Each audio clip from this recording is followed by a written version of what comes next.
conocida. Gerardo, vos no sé si participaste alguna vez en el club. Hola, Gerardo no, Villanueva. no, Bien, es la primera vez. me parecía, porque el resto les veo caras de que Antonieta tampoco me parece, ¿no? ¿O sí? ¿Participaste alguna vez?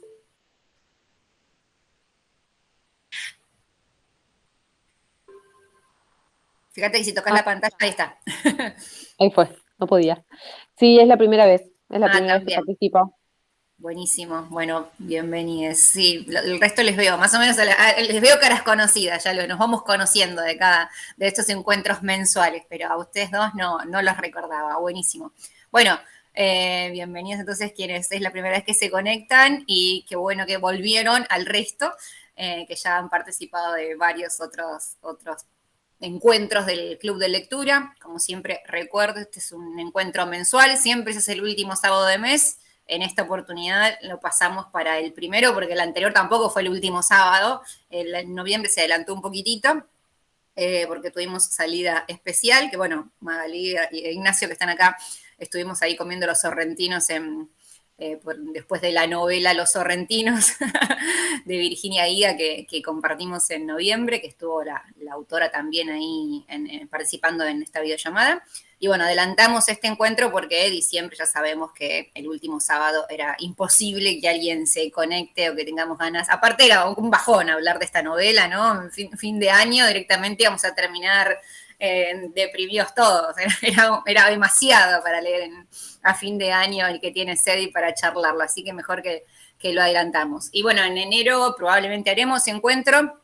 Seguramente será también a mitad, no a fines, pero bueno, ya anunciaré, veremos qué es lo que leemos. Algo, tiene que ser algo más distendido, algo más de verano. Para diciembre esta novela quizás fue demasiado y también hace que eso, por eso seamos menos, ¿no? Estoy tratando de elaborar alguna teoría.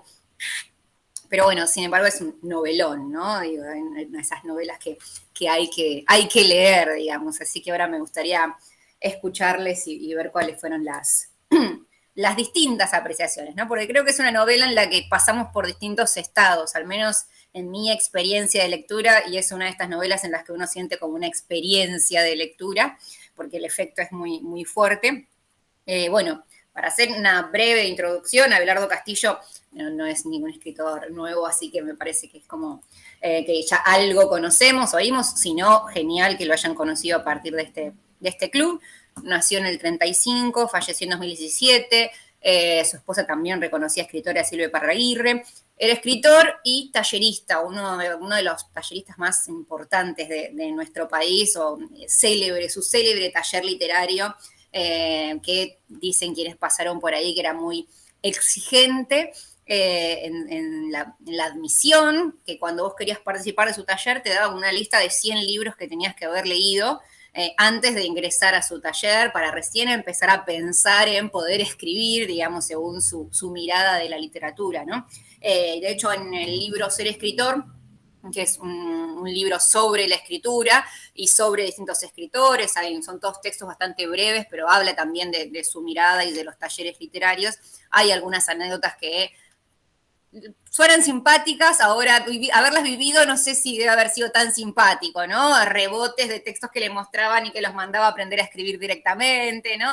Cosas que uno cuando les lee son graciosas o simpáticas, pero entiendo que a quien las vivió no le deben haber resultado nada agradables. Así que una personalidad bastante particular y bueno, vivió también, fue víctima del alcoholismo, digamos, no sé si decirlo víctima o como, pero bueno, fue una etapa que atravesó también y de la que salió y que obviamente marcó la escritura de esta novela y de sus textos en general, ¿no?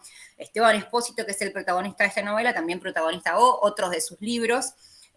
Interesante pensar el nombre también, ¿no? Este Expósito, que es el que nace y es abandonado, o el huérfano, ¿sí? El nombre también me parece que es interesante para pensar el personaje en general. Y de la vida, como les decía, bueno, me parece que lo de tallerista es interesante porque es una persona que no solo escribe, sino que reflexiona sobre la escritura. Y eso es algo que también aparece en esta novela y que esto es a título personal, a mí me resulta siempre interesante, ¿no? Un plus particular, quienes han estado en otros clubes ya saben que siempre digo lo mismo, y que busco libros también, ¿no? Esta curaduría también es una de las puntas que tiene para seleccionar los libros que leemos y que conversamos, libros que no solo utilicen la escritura como medio, sino que problematicen la escritura, ¿no? Y me parece que acá eso también aparece y le da un plus particular. Ahora ustedes me dirán si coinciden. Para mí, más allá de la división específica en las partes que tiene la novela, desde la experiencia de lectura tiene como dos grandes partes, ¿no? Más allá, insisto, de la división en capítulos. La primera parte en la que el efecto de lectura para mí fue muy fuerte desde lo físico, ¿no? Me pasaba por el cuerpo, el asco. No sentía como esa sensación de ebriedad que tenía el personaje y de estar con el vómito literalmente el borde de la garganta todo el tiempo, ¿no? Esa sensación sí, bueno, eso, de la ebriedad que describe, ¿no? Más por lo físico, y una segunda parte que va mucho más por lo espiritual, si se quiere, por lo psicológico, por ese viaje que llega como a su punto máximo en ese delirium tremens, ¿no? Que atraviesa el personaje. Digo esto porque no coincide exactamente con las dos partes de la novela, pero sí me parece que está como bastante marcado ese devenir, ¿no? Esa primera parte en la que entramos en tema, conocemos al personaje y vemos hasta qué nivel bebe, ¿no? Hasta qué nivel toma y cuál es cómo le pasa por lo físico, y en esa otra segunda parte en la que nos sumergimos en la vorágine mental, espiritual bueno, que le podemos poner distintas palabras, depende de los momentos, insisto, delirante por un momento y por otros momentos mucho más profunda, ¿no? De buscar el objetivo de la vida, que es un poco lo que aparece ahí como una constante, ¿no? ¿Cuál es el secreto de la vida? Que es la pregunta que ronda todo el tiempo en esta novela, ¿no? En el personaje al menos. Y otra cosa de las que me interesa destacar, así como en este primer momento en el que hablo y después abrimos el diálogo, es la voz narradora, ¿no? Que la voz narradora, y obviamente que no solamente cuenta la historia, sino que organiza el relato, y cómo se abre un tiempo distinto, un tiempo muy particular, que es muy difícil de definir o encasillar, ¿no? Tenemos una voz narradora en primera persona, pero que oscila también con la tercera persona, sin embargo sigue hablando el mismo personaje, digamos, ¿no? Esteban Expósito habla de sí mismo en primera y en tercera, se desdobla hasta tal punto que en un momento, bueno, aparece esta grabación en la que dialoga directamente con él mismo, ¿no? Eso está ahí de manera concreta, pero ya desde el principio nos dice que es él, que va a hablar de él, pero en primera y en tercera. Y también pasa lo mismo con los tiempos, ¿no? Está en un presente y en un pasado, y es difícil, el tiempo es otra cosa, hasta se menciona en algunos fragmentos, ¿no? Que ahí el tiempo es un constante presente en ese estado también de ebriedad. Y nosotros nos sumergimos en una lectura que es similar a lo que le está pasando, a la experiencia del personaje, porque nos vamos dando cuenta cuando él reacciona, o en esos momentos de cierta, no sé si llamarlo lucidez, o cuando despierta de esas situaciones, nosotros también despertamos con él.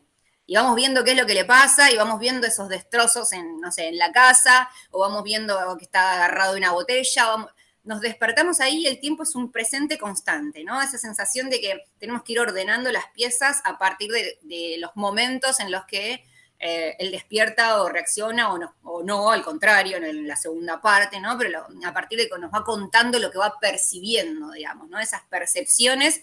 Entonces el tiempo es otra cosa, no hay una linealidad. Sí podemos detectar los años que van pasando, ¿no? A partir de las pequeñas estas marquitas que nos va diciendo que, bueno, tiene 31 al principio, 33, 35, 37 y 39, si no me equivoco, ¿no? Son como los impares, ahora que lo digo.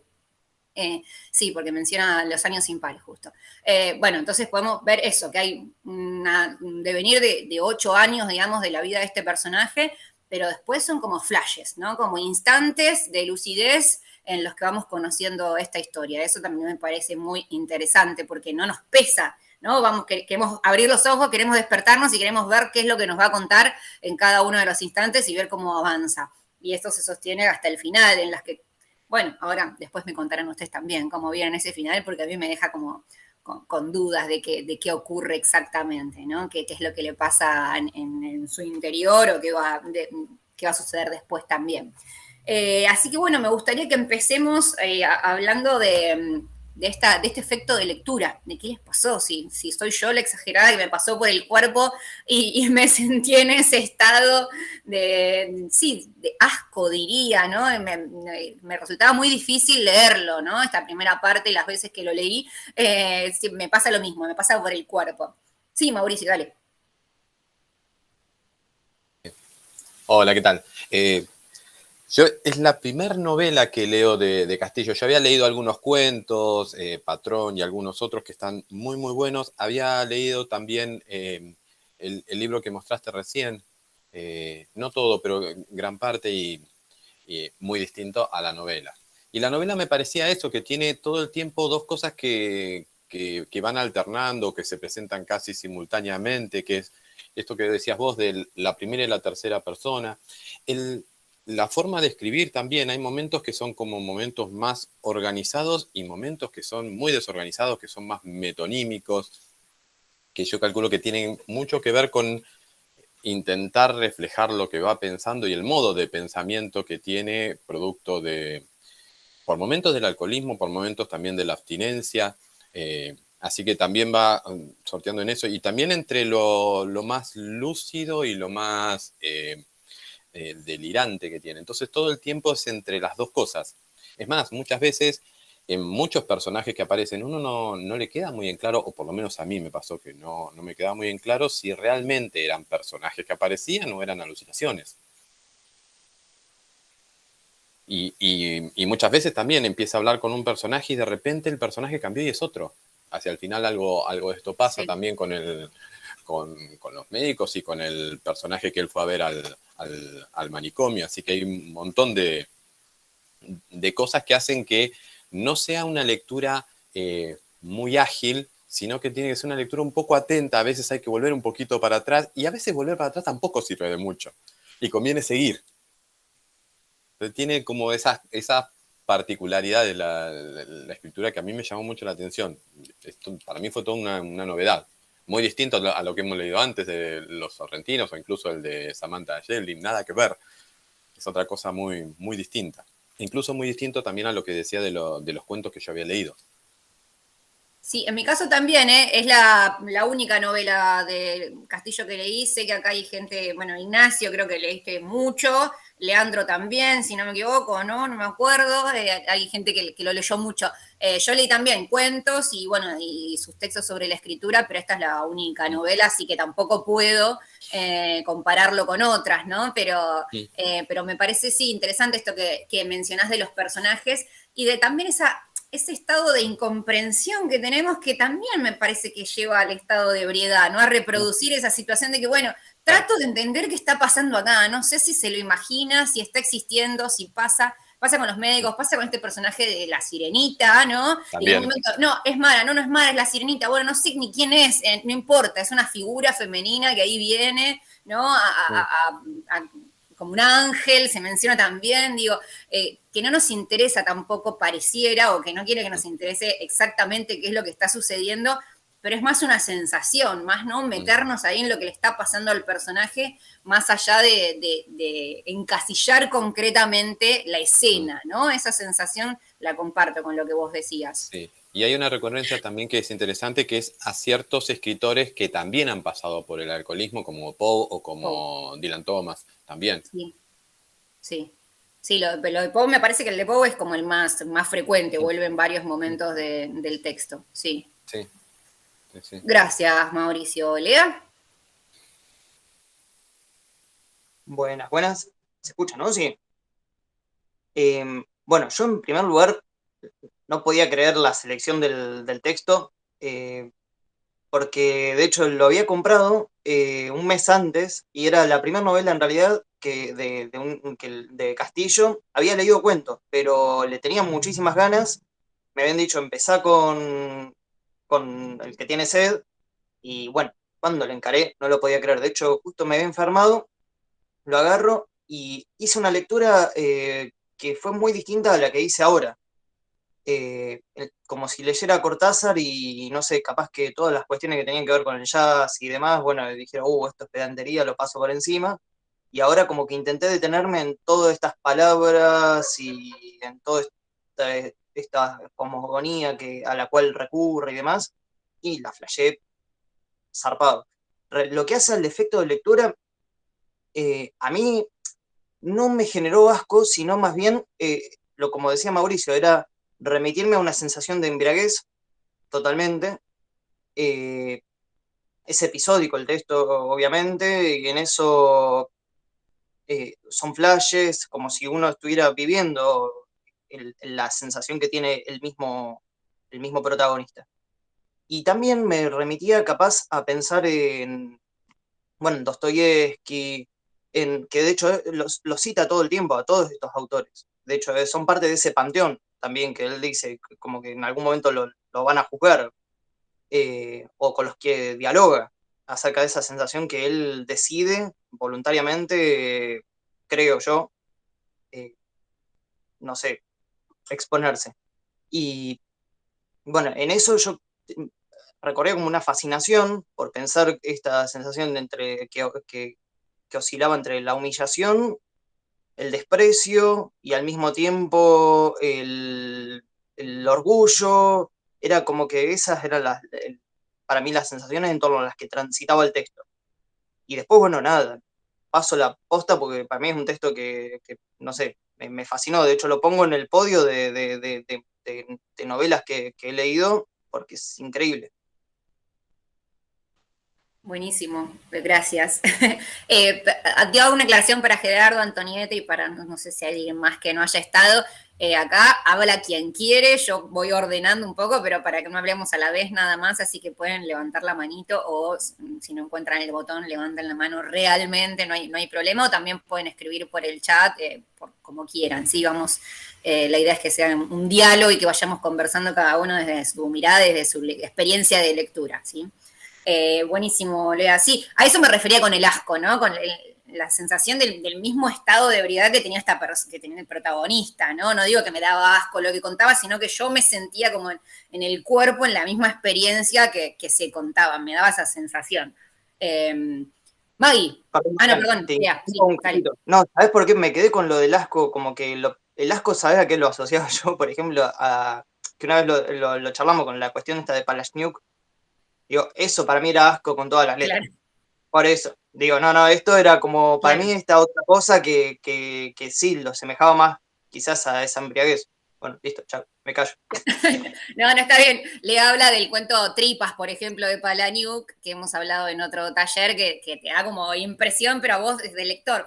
Me parece que es diferente, o que es interesante, que también lo hemos hablado en los talleres muchas veces, ¿no? A ver, que una cosa es lo que se busca generar en el lector y otra cosa es lo que le pasa al personaje, ¿no? Que ahí es la diferencia, creo, con el cuento, por ejemplo, de Palahniuk que remitís, Tripas se llama, si tienen coraje, léanlo, googleenlo, si no, abandónenle, pero yo hice la advertencia. Digo, pero ahí no es tanto el asco del personaje, sino uno cuando lo lee, ¿no? Se te retuercen las tripas. Digo, acá el personaje te lleva la misma sensación, te metes a sentir lo mismo que está sintiendo el personaje. No asco desde la impresión de la observación, sino desde esa sensación que se te mete en el cuerpo el estado de ebriedad que tiene el mismo personaje, ¿no? Eso es lo que, a eso me refería con el asco en esta oportunidad. Mai. Hola, buenas tardes a todos. Yo no me veo, pero si ustedes me ven está todo bien. Tengo la Sí, cámara desactivada. ¿Se me ve? te vemos y te escuchamos perfecto, así que dale. Perfecto. Yo no me veo, pero si me ven ustedes está todo bien. A mí me pasó, bueno, mucho lo que vienen diciendo, en especial, bueno, lo que le pasó a Mauricio, el hecho de a veces, bueno, ir leyendo y digo, no, se me está yendo la cabeza, o sea, tenía que fijar mucho la atención en la lectura, más allá que generalmente, obviamente, uno lo hace, pero a veces hay lecturas mucho más dinámicas. Eh, a mí esta historia me llevó a otras etapas y a otros momentos que no vienen al caso, pero digo, es como que hubo una mezcla de sensaciones, ¿no? Con esta lectura, con este libro en particular. Yo lo primero que leo de Abelardo Castillo, mi primo, que también es un gran lector, ya me había dicho, seguro en el club de lectura van a leer algo de Abelardo a la brevedad, porque sí. Y la verdad me gustó mucho, yo le quiero rescatar la forma de escribir que te lleva a eso, ¿no? A tener una lectura atenta, activa, y que por momentos pasa eso, te marea y decís, no, pará, tengo que volver, y volver tampoco ayuda mucho, como decía Mauricio, es como que, sí, lo volví a leer, volví por esta página, y no, es como que, bueno, hay que seguirle el tramo y seguirle el ritmo, y es por acá. Me pareció muy interesante, y sí, por momentos la sensación de esa repulsión, como decís, Marian, me pasó, de imaginarme esa situación, o lo que logró es como que yo me pudiese, o sea, cerraba los ojos y estaba en esa escena. Era muy loco lo que me pasó en este caso, porque era tan gráfico la descripción, tan detallista, que te llevaba ahí y te generaba eso, ¿no? De, como, como que te lo imaginabas, lo veías, lo podías hasta sentir en el cuerpo. Me pareció eso muy interesante desde ese lugar, de la forma de la escritura y cómo está contada la historia, ¿no? Gracias, May. Igual nos demoramos bastante, digo, ¿no? En leer a Abelardo Castillo. El club empezó en marzo del 2020, así que digo, por tu primo, lo hicimos esperar, digamos. Sí, sí, nos demoramos bastante, pero bueno, trato de intercalar también, ¿no? Lecturas más contemporáneas, lecturas quizás que ya tienen unos cuantos años o que están más consagradas. Sin embargo, las lecturas que están más consagradas solo tienen menos gente, menos participación que los textos nuevos. No sé si vieron, los que ya participaron de varios clubes, hay más gente cuando hacemos textos novedades, digamos, pero sin embargo para mí tienen más valor estos, ¿no? Revisar textos que ya están, ya tienen sus años y El no sé, club su reconocimiento. El club para mí lleva 100% efectividad. No fallaste ni uno. Vamos, vamos. Un buen recorrido se ha armado. May es la que tiene en la biblioteca todo el estante de los libros que fuimos leyendo, y así verlos ahí en el recorrido es muy interesante, muy dispar, pero está bueno el recorrido que se armó. Ignacio. Buenas tardes. A mí el efecto de lectura que me produjo así en términos más modernos es lo de cringe o cringe, como dicen los chicos. Es esta cosa de como una especie de vergüenza ajena provocada porque uno se termina identificando con lo que le está sucediendo al, al que está atestiguando, digamos, ¿no? A la persona que está observando. Y es como esta sensación de ver todo el recorrido en su cabeza, un monólogo ahí personal de cómo va a decir algo que lo va a hacer quedar bien, y después cuando se expresa la realidad queda como un ganso siempre, digamos, así en palabras más coloquiales. Esta idea de que todo el proceso que él cree que es elevado, que él cree que es supremo, a la hora de llevarlo a la realidad, eh, es vergonzoso, digamos. Y me parece que el efecto está logrado en esa idea de que no se detiene en ningún momento, o no hay una distinción clara de cuando algo está pasando por su cabeza y cuando está pasando en la realidad. Aunque uno puede, obviamente, darse cuenta, digamos, no hay un corte entre un momento y otro. Y me produce la sensación de que está muy buena. Aparte porque también cualquiera que haya estado borracho se acuerda alguna vez de haber dicho algo creyendo que iba a quedar re bien parado. Y no. Así que me parece que la sensación está muy lograda. Como los memes, ¿no? Que hay, ¿cómo pensás que estás bailando? ¿Viste? Que hay algunos de esos. ¿Cómo pensás que estás bailando? ¿Cómo estás bailando en realidad? Y esas cosas, ¿no? Sí, pero acá potenciado, obviamente, a situaciones mucho más feroces. Creo que se ve más claramente, hasta con un poco de humor, en ¿verdad? El manicomio, digamos, ¿no? Cuando las enfermeras le cuentan lo que pasó, vieron que ahí está como que se hace bien concreto ese cambio, lo que vos decís, ¿no? Lo que él le pasaba, lo que percibía y lo que en realidad había pasado. La enfermera le dice como un desastre lo que hiciste, no, si con ese grito que pegaste y no sé qué, y el otro había tenido un flash místico terrible, y en realidad lo que estaba pasando era que se partía del dolor, que había vomitado, que no, ahí se ve como claramente, me parece, o de manera más concreta, esto que está desde el principio de la novela, ¿no? Él parece todo re profundo los diálogos que tiene, y que en realidad vos te vas dando cuenta después, o a partir de estos flashes, o de cómo queda la casa, o de la situación del bar, ¿no? El agarrado ahí a la botella, o esas situaciones extremas que pueden pensarse también para cualquier tipo de adicción, ¿no? o de haber, está la botella ahí a la mesa. A mí me pareció muy fuerte esa escena, ¿no? Que está hablando y no puede pensar en otra cosa que la botella que está ahí arriba de la mesa, ¿no? Esta que te puede pasar con la comida, te puede pasar con el alcohol, puede pasar con las drogas, puede pasar con cualquier situación de adicción en la que no se puede pensar en otra cosa y que mientras que esté esa botella ahí cerrada, ¿no? No puede dejar de pensar en eso. A mí me pareció muy, muy fuerte esas escenas, ¿no? Esas observaciones, más allá de este estado que mencionabas, Ignacio, que bueno, que sí, podemos sentir de cerca al menos, o en primera persona, o alguna vez de cerca hemos vivido esa situación, ¿no? Marce.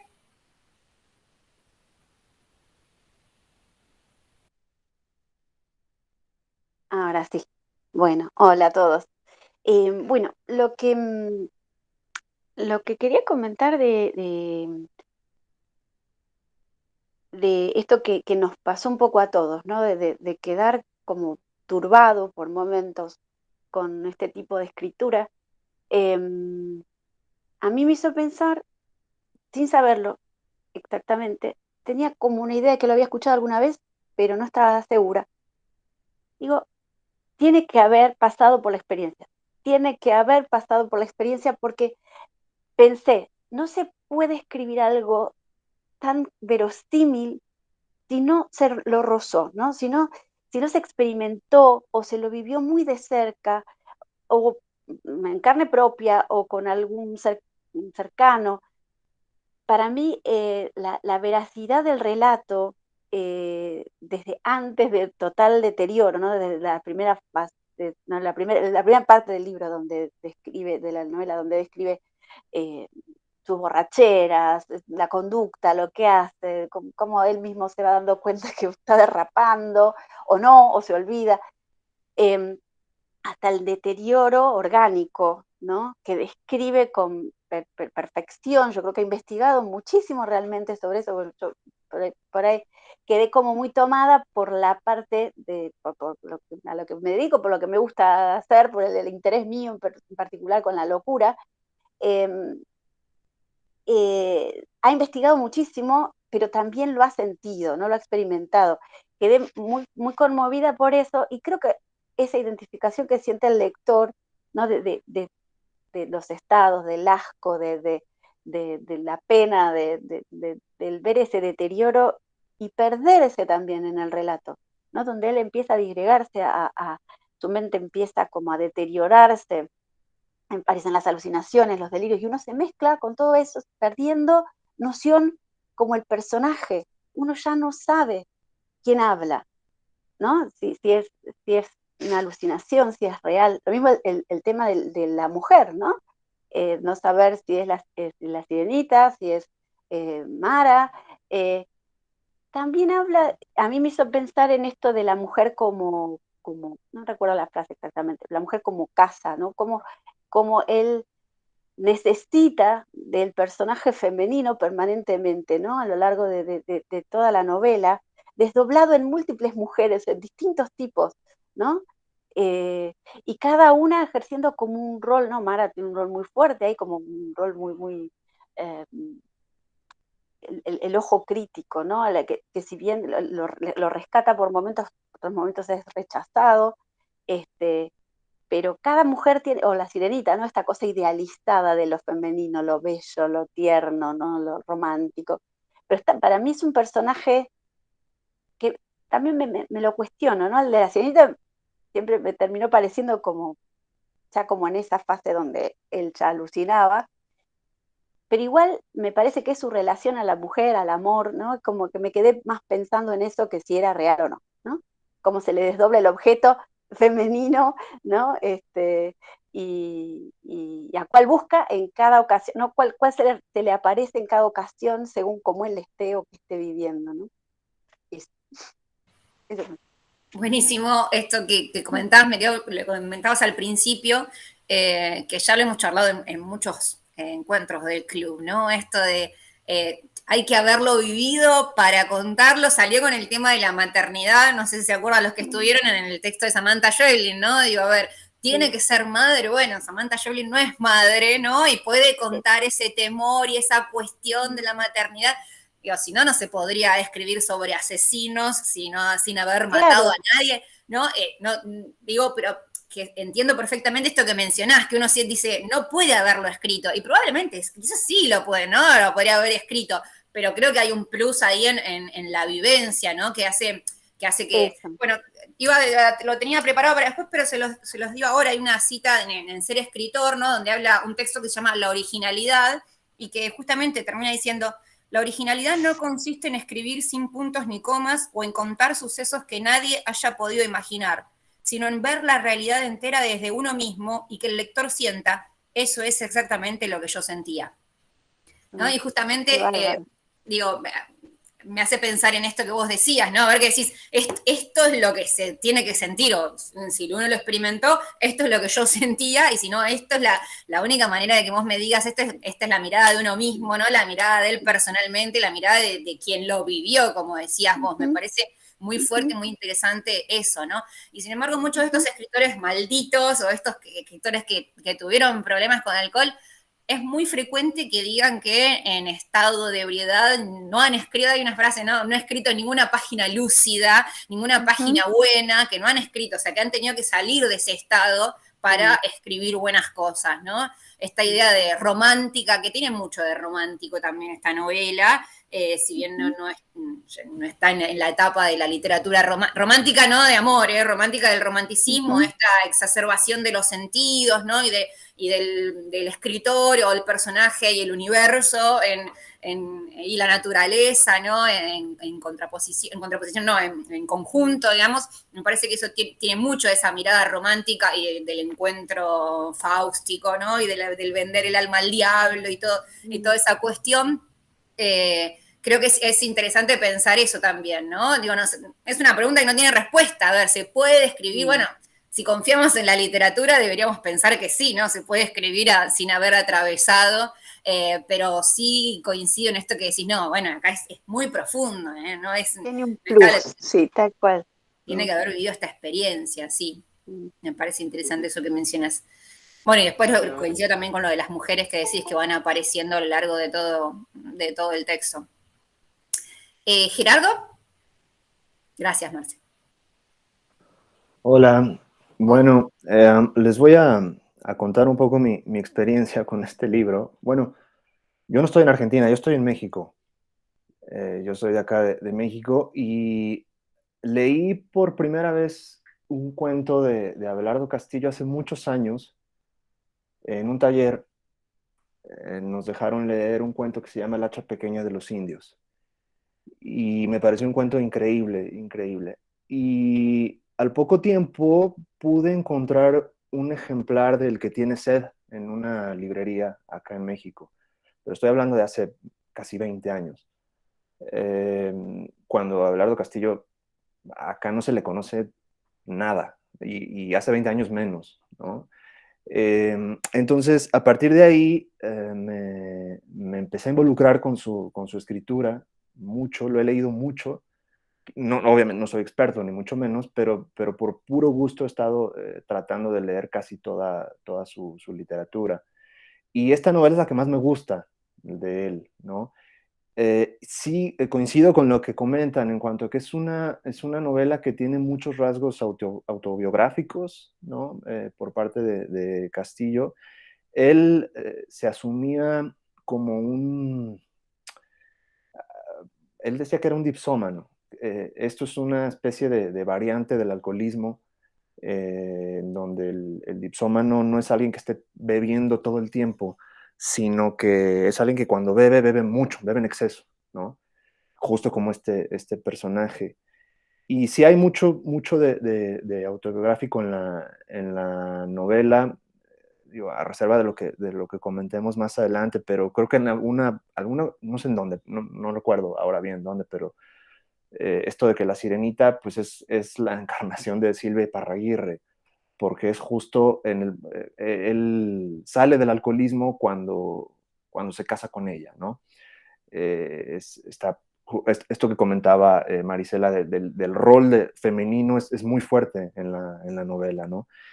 Y yo creo que más que una novela que hable sobre el alcoholismo, me parece que lo que hay es un desajuste de la realidad, con la realidad por parte del personaje, que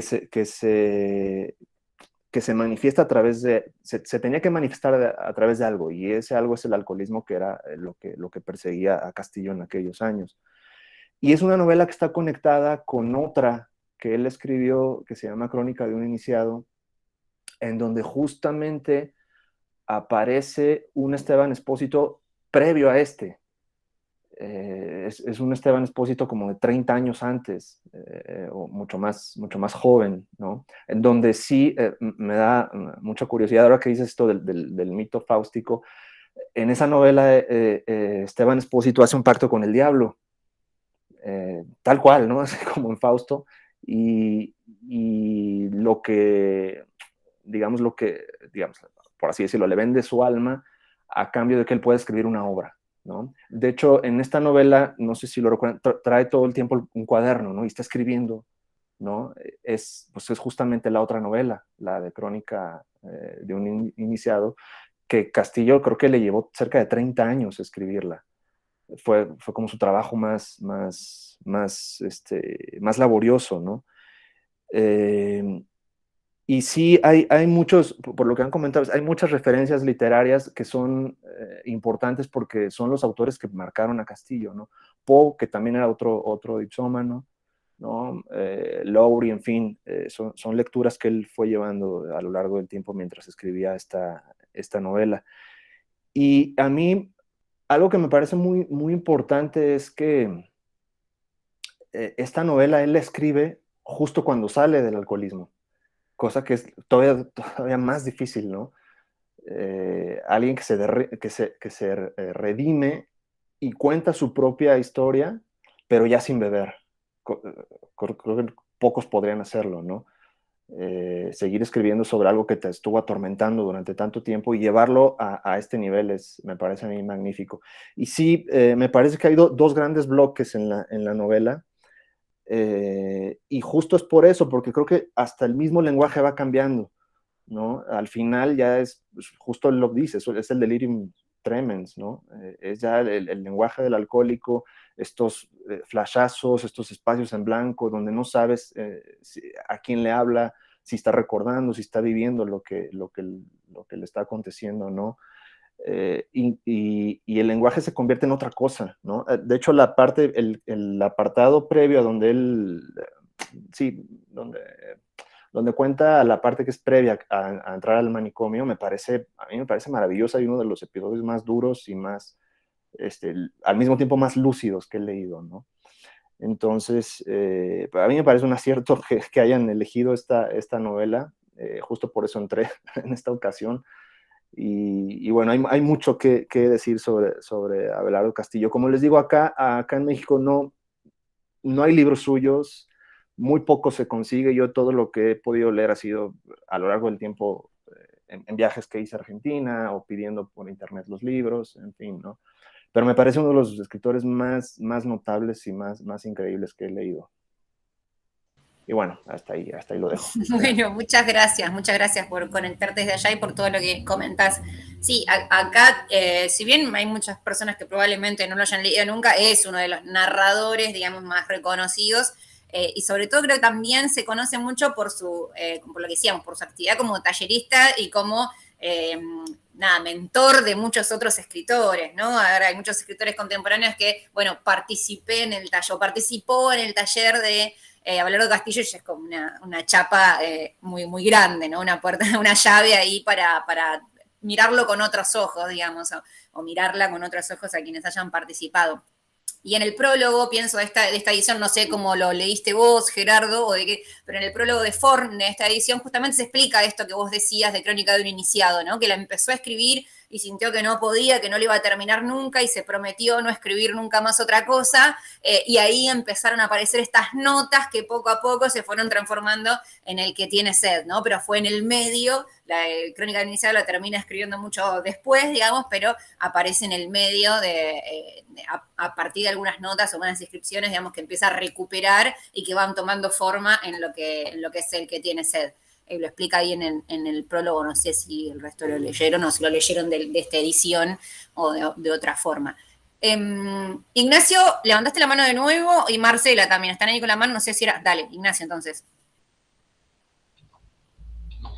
Sí, yo también me iba a referir más a lo de lo femenino, que en un momento el doctor Miguel empieza a hablar de lo que es el alcoholismo y le menciona que el hígado, que es el problema, digamos, lo que se ve más afectado por el alcoholismo, además de la cabeza, funciona como intermediario entre el hijo y la madre. Y en un momento le dice que es un sujeto adulto con hígado de niño, un sólido huérfano o un hijo de puta que alucina sus deseos según modelos delirantes por la necesidad primaria de vivir.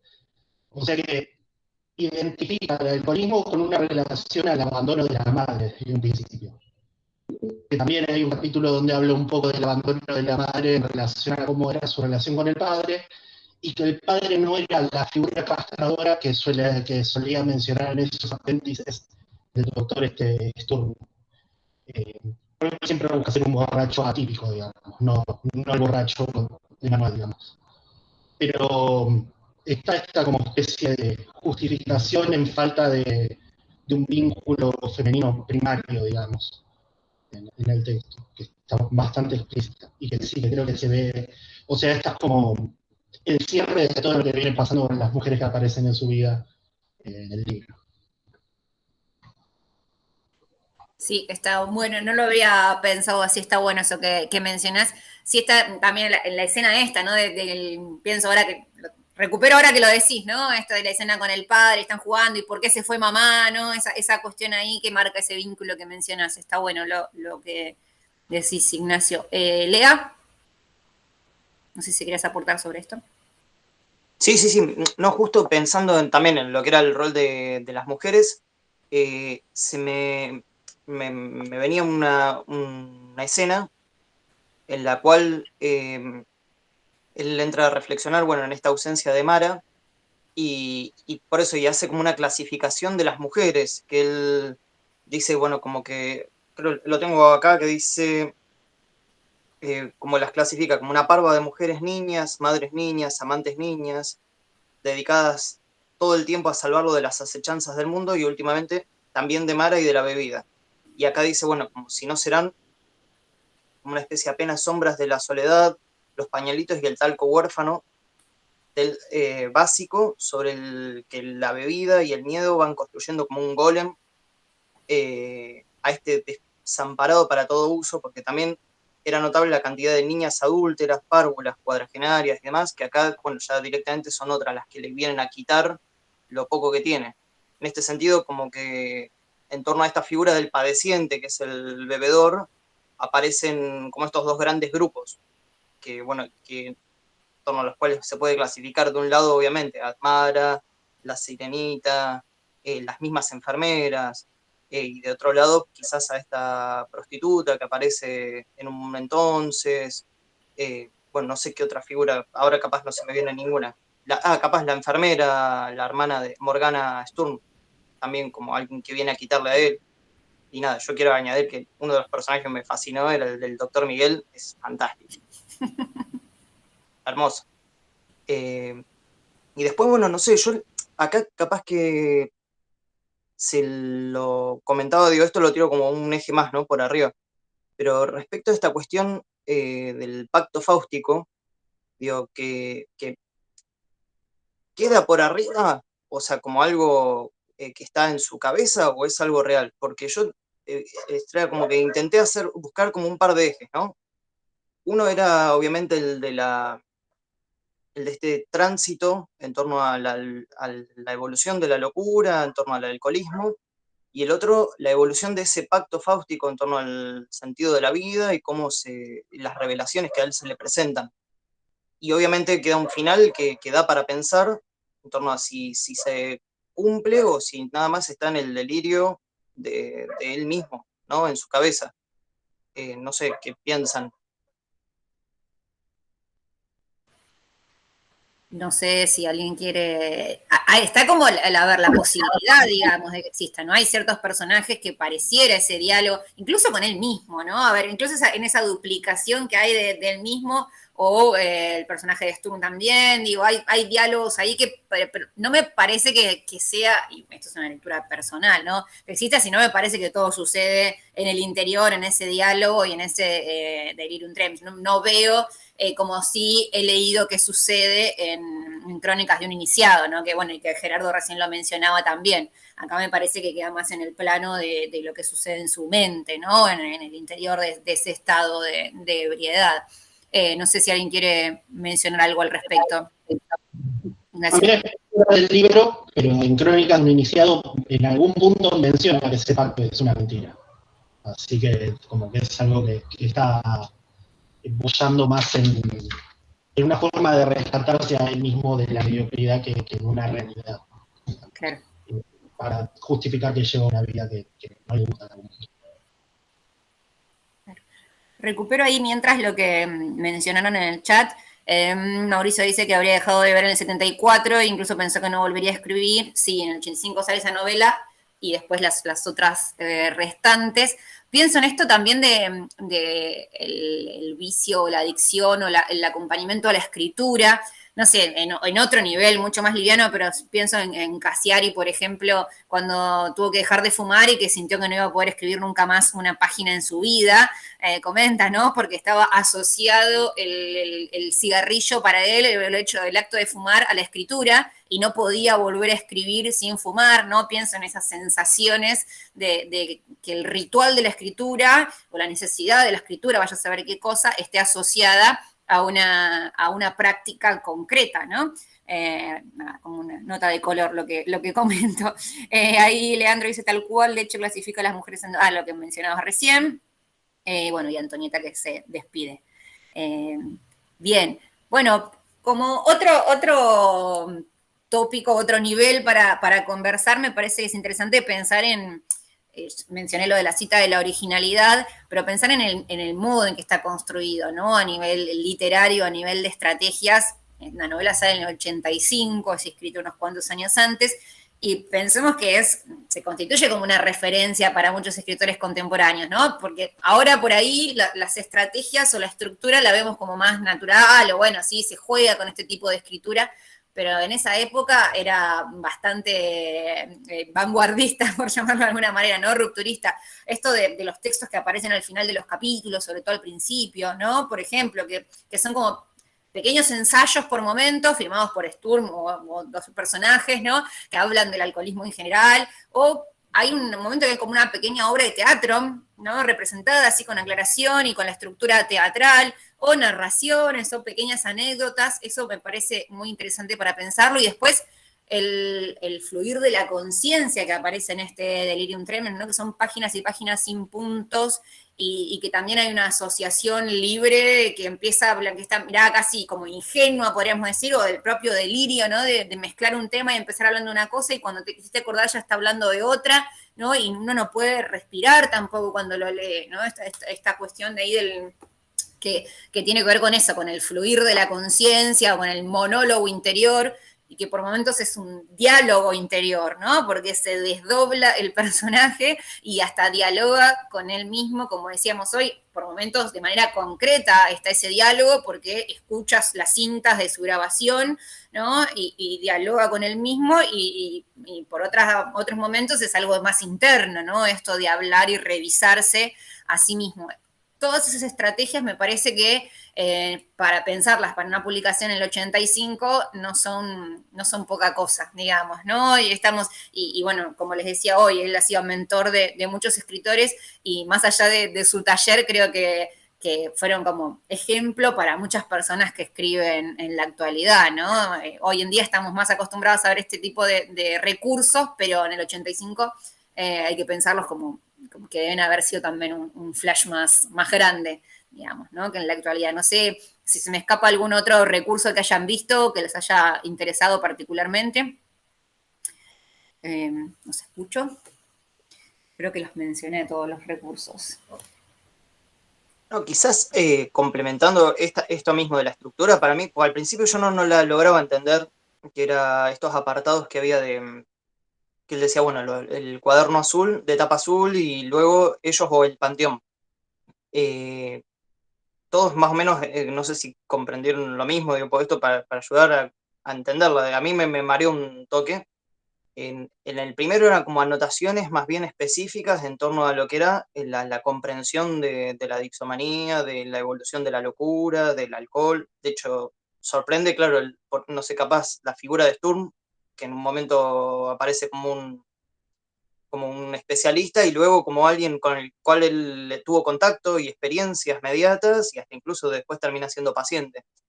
Y después respecto a la cuestión de ellos o el panteón, a mí me flasheó bastante porque en un momento termina diciendo que todos estos escritores que remiten a la bebida, en distintas formas, ya sea como poetas, como obras de teatro, como lo que sea, terminan siendo en algún punto como quienes lo acontecieron a él en vida, los jueces de ese, al fin y al cabo, de ese juicio final que él va a tener. Creo que en un momento lo nombra, yo lo había apuntado por ahí, que los nombra como este panteón, en el cual incluye a estos escritores, como también a Mara, a la Sirenita, a Santiago, a todos estos que uno dice, bueno, ¿qué pasó ahí? El suicidio de Santiago, que dice que no sé, para mí eran todas cosas que las quería hilvanar, digo. Sí, que dice, no llega a contar, dice en un momento, no llegó a escribir, no llegó a desarrollar en lo del suicidio, sí. O, bueno, también van apareciendo estos personajes que mencionás, por ahí aparece en un momento y los menciona, al principio, ¿no?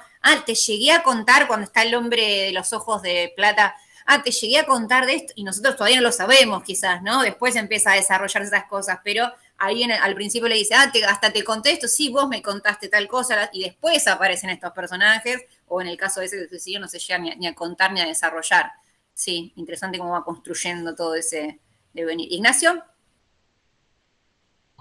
Me hizo acordarle a otro con lo de Cuaderno de Tapas Azules, no sé si será una referencia o no, pero en el Adán Buenos Aires figura hacia el final un apéndice que es el Cuaderno de Tapas Azules y que describe un viaje al infierno del personaje principal.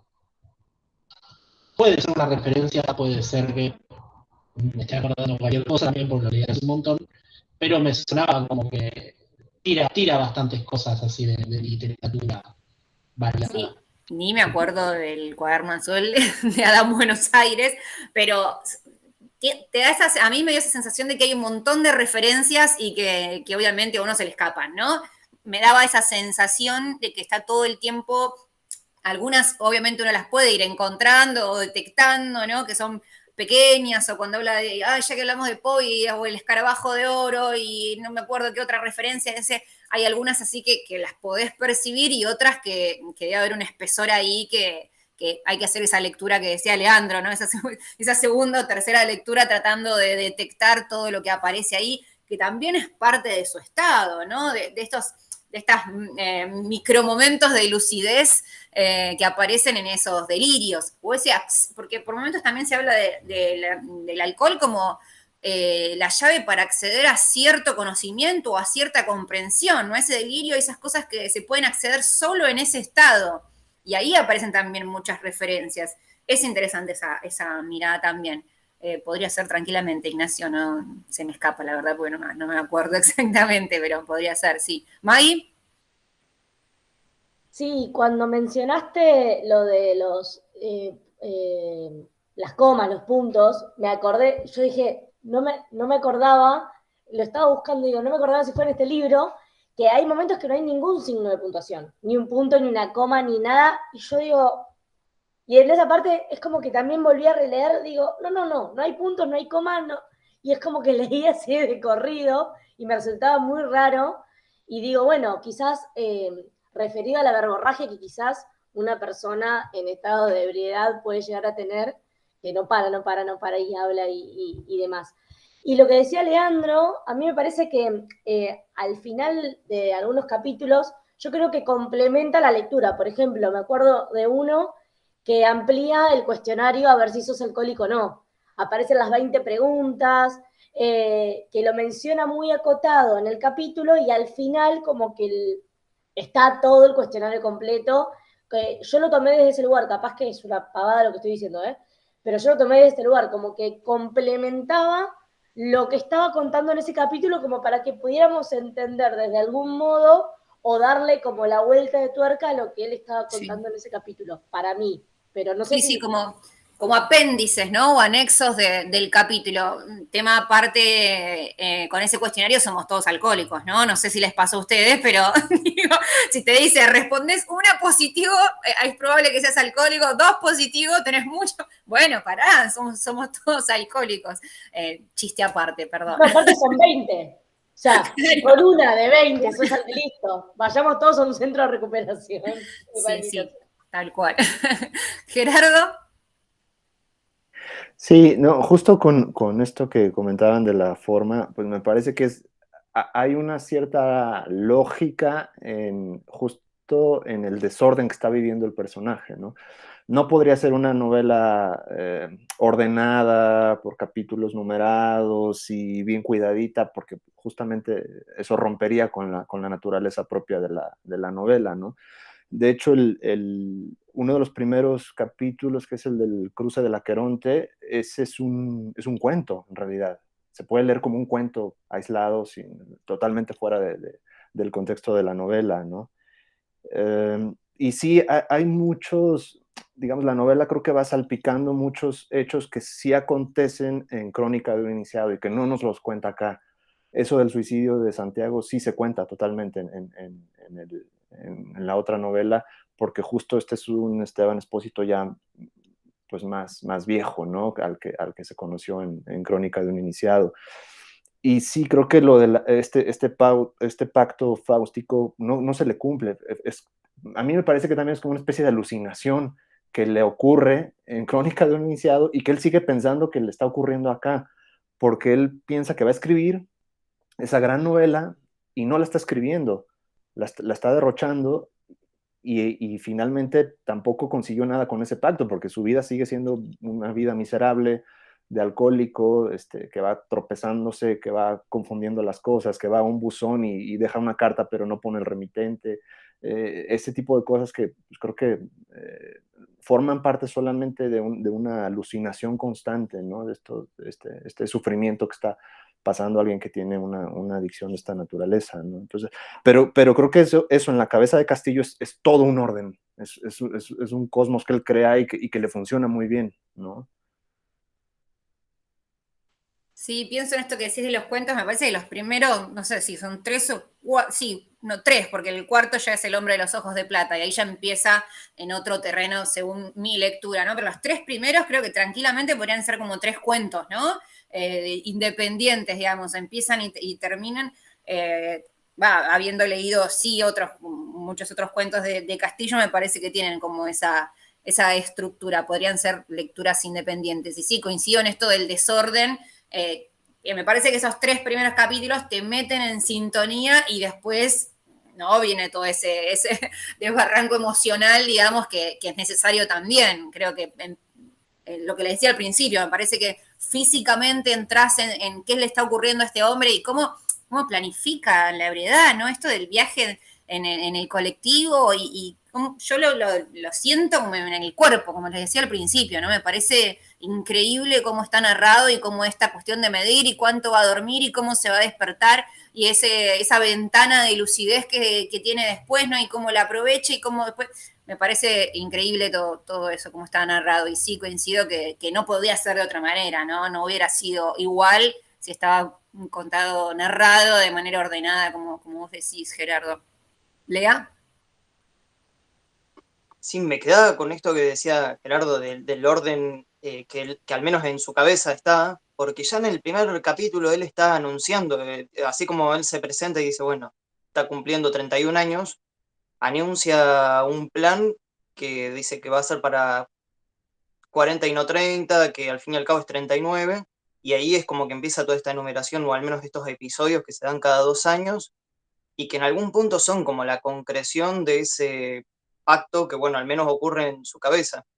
Eh, y en eso, a mí por eso me flasheaba bastante, digo, cómo él lo va reconstruyendo, eh, y cómo al menos está esa evolución, y pienso en los apuntes que él tenía, que él dice, bueno, que no se los quería revelar a nadie, pero que eran como como una especie de revelación que iba a ser para el resto de la humanidad en torno a lo que era el secreto de la vida y demás, ¿no? Pero, digo, hay como un orden en sí mismo, digo, cada vez que van pasando estos 2 años, o sea, hay una degradación en sí, en su propio ser, pero también hay como una especie de concreción que a lo último termina dando, no sé, yo ya apunto capaz al final, ¿no? Pero digo, dando a entender como que él se encuentra como una especie con la muerte, básicamente. O sea, porque está en este diálogo entre Dios y el diablo, tomándose un vino con la muerte, en la antesala o sea, de lo que sería ese cielo e infierno, y en la concreción básicamente de todo ese plan que tuvo, y que uno dice, loco, es como que lo de él era voluntario, en algún punto, porque de hecho lo del manicomio hace mucho hincapié en esto, como diciendo, vos estás acá porque querés, ¿no? Y, y como que él va cumpliendo con un plan de vida, que para mí es increíble, eso a mí me rompió la cabeza. Pienso varias cosas, no quiero olvidar.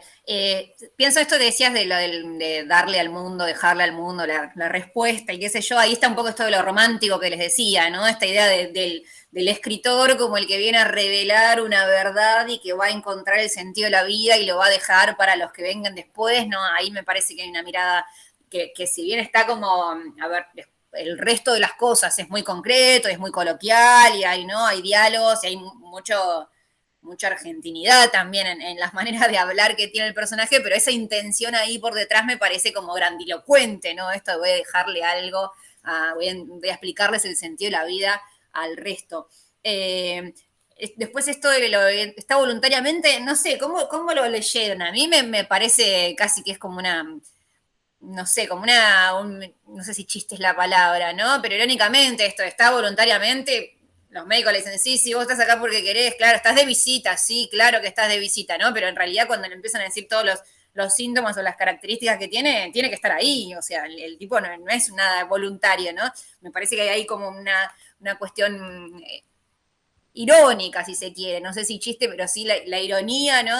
No, claro, vos estás de visita, la típica, ¿no? De la conversación con los locos, con todo, a ver, con todo lo horrible que tiene de expresarlo así, ¿no? Pero me parece esa cuestión de no, estás bien, vos estás solamente de visita, pero después describe todas las características que tiene él y claramente necesita esa hospitalización, necesita ese tratamiento.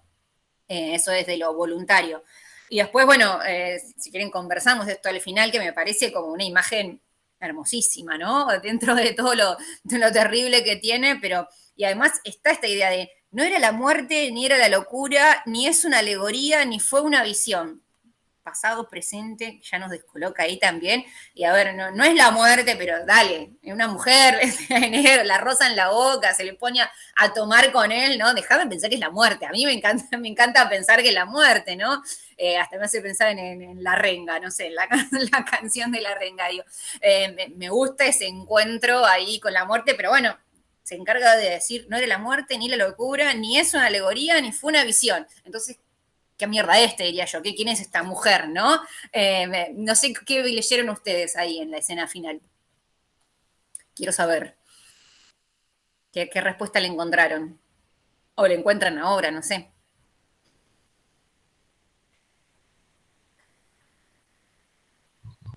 Sí, a mí ante el pedido de que no sea leído como una alegoría me pasó eso también. Y digo, ¿cómo hago entonces? ¿Cómo lo leo? ¿Cómo interpreto esa aparición mía con una rosa en la boca y te invito a tomar? No sé por qué, no llego a interpretar por qué pide que no lo interpretemos alegóricamente. Claro, porque además dice, no fue una visión, porque decís, bueno, no fue una alegoría, era algo que él estaba viendo en ese momento de manera real, ¿no? Pero no fue una visión. Bueno, es una mujer de verdad que le vino, no hay, como que te saca todas las posibilidades de lectura, digamos, no fue una visión, no la leas como una alegoría, no era la muerte, dale, déjame pensar algo, déjame recrear esas situaciones, como sí, a mí me cuesta pensarlo, me gusta pensar la alegoría, me gusta pensar, obviamente, la alegoría de la muerte, pero no era la muerte ni la locura.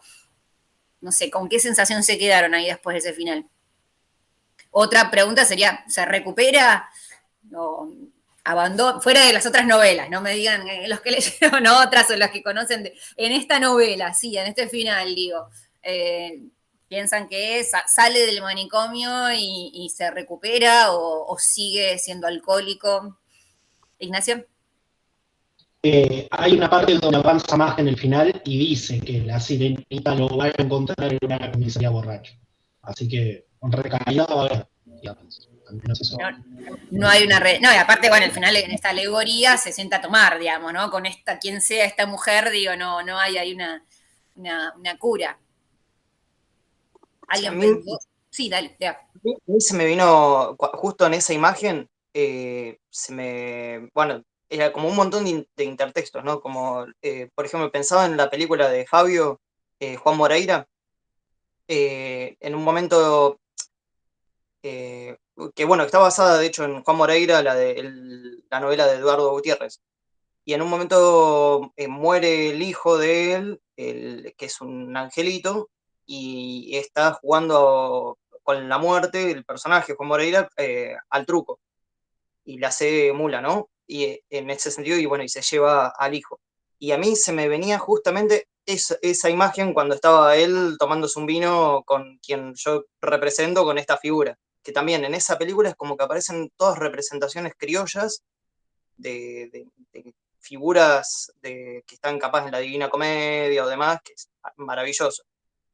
Pensaba en eso, en temas de Sky, bueno, con obviamente el de la parca, y bueno, y referencias también, que de hecho también, no sé, perdón, la llevo para cualquier lado, ¿no? Pero temas de los redondos, como que, de hecho, el indio era un lector de Castillo. De hecho, aparece él leyendo también, hay algo que está circulando por todos lados, en torno a, me parece que no sé si es la lectura de la del hombre de los ojos de plata, o qué parte que él la narra, pero bueno, hay como un montón de referencias que yo digo, esto están en temas, la idea de los boluditos de la luna.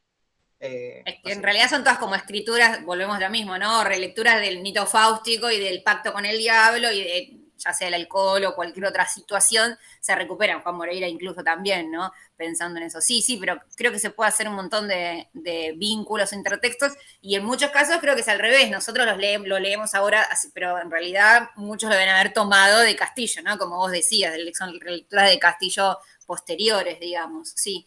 Ahí va a decir otra. No, digo que también, bueno, a mí esto del alcoholismo me parece, por ejemplo, Lucía Berlín, para vincularlo, ¿no? Que también narra episodios y sensaciones, hay cuentos que son fatales y que también te pasa este alcoholismo, esta necesidad de seguir tomando, ¿no? A cualquier costo. Hay cuentos muy interesantes también desde ese lugar, Carver, Capote, Bukowski, desde otras miradas quizás un poco más desinteresadas, ¿no? O más livianas, quizás desde otro lugar no hay tanta reflexión o no ves tanto el tormento interno como en esta novela, pero hay muchos otros autores que recuperan también esta sensación.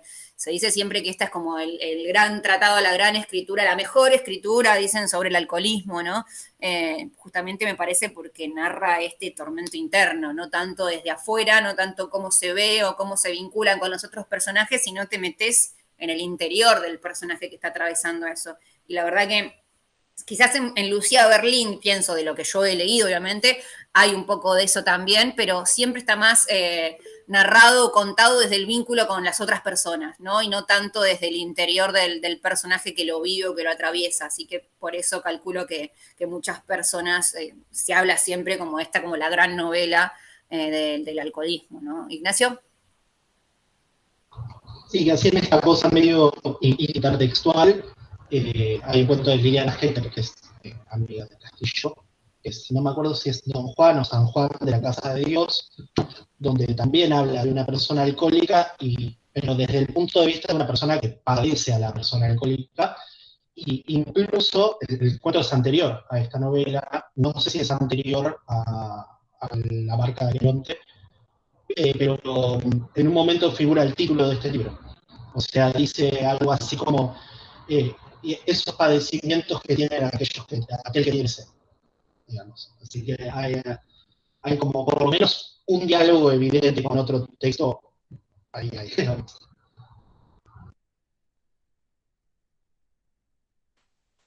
Ahí, sí, bueno, ellos estaban muy vinculados, ¿no? Conocía este cuento, ahí les pego, que lo encontré rápidamente en, en literatura.as. Buenísimo, no lo conocía, voy a buscarlo. Sí, ellos estaban estrechamente vinculados, eran amigotes, digamos, Hecker y Castillo. Así que interesante también ese otro vínculo y que sea del...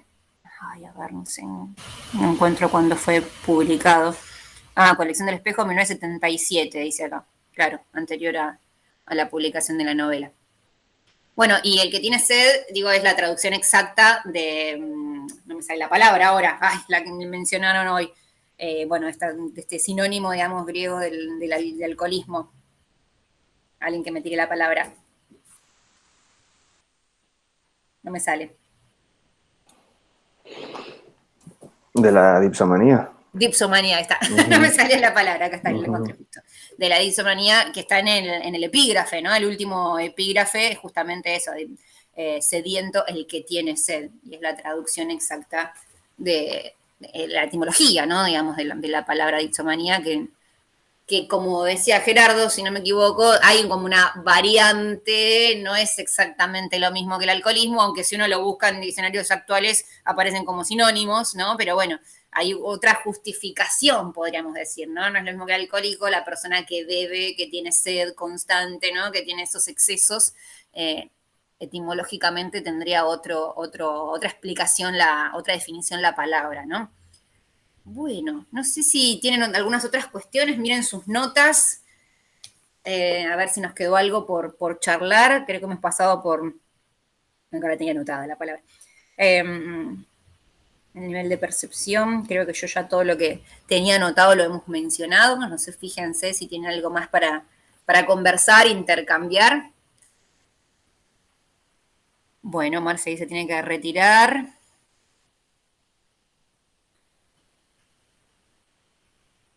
Gracias a ustedes. No sé si tienen algo más. Abra el micrófono, en total hoy somos pocos, podemos hablar sin la mano. No, creo que en líneas generales, entre todos hemos mencionado más o menos los puntos creo que más notables de la novela. Y creo que esta vez todos llegamos casi a la misma percepción y a las mismas conclusiones. Eh, y nada, fue muy gratificante leerlo más allá de, qué sé yo, quizás el que, como dije ahí en los comentarios, en algún momento si alguno de nosotros estuvo en contacto con algún adicto a algo, es como que también se te remueven un montón de cosas y situaciones, pero bueno, obviamente lo dejamos, es una novela y está bueno también lo que genera en el lector este tipo de temáticas, ¿no? Uh-huh. Sí, sí, y obviamente hay muchas cosas que se nos escapan, digamos, o que no conversamos por esto que decíamos, ¿no? Por que se ramifican un montón de referencias, sobre todo, y que tendríamos que hacer una lectura casi, nada, ahí policial, investigando y recuperando párrafo por párrafo todas las menciones o las referencias, pero bueno, sí, desde la lectura o desde la experiencia de lectura hemos hablado de la cuestión argumental, de la alegoría y de la cuestión literaria, ¿no? Que me parece que son los planos que siempre revisamos en las novelas, en lo personal, en los cuentos o en la escritura, también en el acompañamiento de escritura me parece una genialidad Castillo. Insisto que no he leído las otras novelas, pero nada, vale la pena. Genial si alguien lo conoció a partir de esta, que estén acá o no, ¿no? Porque a veces, bueno, hemos dicho muchas veces pasa, o me escriben después para decirme que no, bueno, no participé del encuentro, pero leí la novela, ¿no? Que van siguiendo los clubes con las lecturas, aunque no participen de las videollamadas. Eso está bueno también, ¿no? En el recorrido que hacemos. Bueno. Igual se pierden esto, que es lo más lindo después de la lectura, el que no participa. La charla, sí, se pierde la videollamada. Bueno, último encuentro del año, en breve publico a ver qué hacemos en enero, alguna lectura más breve o liviana, probablemente, o no sé, qué sé yo, que es liviano también, ¿no? Depende de la experiencia de lectura que tenga cada uno, veremos qué hacemos y nada, nos encontraremos entonces en enero, no va a ser el último sábado de mes, va a ser a mitad. probablemente, pero bueno, ya anunciaré, igual estamos a tiempo de tener un mes también de anticipación. Y después ya en febrero volvemos a la normalidad y a los encuentros a fin de mes, ¿sí? Vamos a empezar a transitar el tercer año. Tercer año, sí, sí. Sí, es más, tengo ganas de hacer de nuevo la primera lectura, que fue en marzo del 2020, que fue la uruguaya, claro, y que como fue justo la pandemia, participaron 3 personas nada más, porque las videollamadas eran, claro, iba a ser presencial. Se hizo virtual y nadie sabía lo que era una videollamada. Vos, Lea, estabas, ¿no? En la primera estuviste, éramos 3. Fue como nadie sabía que era conectarse a una videollamada, estábamos todos ahí como muy probando ese universo. En mi caso yo no llegué a leerla, viste que te dije, yo no llegué, estaba convencida, dije, bueno, me la voy a comprar, la voy a leer, y vos me dijiste, la vamos a volver a leer porque sí, así que bueno, ya me lo han pedido y además, bueno, hay que aprovechar que sale la película, la versión cinematográfica, así que hacemos como en distancia de rescate y la releemos o la revisamos y la ponemos en vínculo con la peli. Y si puedo conseguir a Mayral, me muero muerta porque saben que lo amo. Así que... Vos por eso la querés hacer. ¿Cómo? No te escuché. Vos por eso la querés hacer. Claro, claramente, sí. Empezamos a escribirle todes. Sí, sí. No, aparte contesta, está activo ahí en las redes, así que ojalá que, pero no, para eso no puede ser ahora en enero porque va a estar como a full, ¿no? Con el estreno de la peli, así que por eso tenemos que esperar o a febrero o a marzo que esté más relajado a ver si se copa y se suma. Coincido, pero bueno, les cuento así como la intención, veremos qué pasa y qué ocurre. Bueno, nos estamos comunicando. Muchas gracias por conectarse. Que tengan un buen cierre de año. ¿Cómo? Nos vemos el año que viene. El año que viene. Que tengan un buen cierre de año. Gracias por conectarse. Nos vemos pronto. Chau. Chao, gracias. Chao, Gerardo.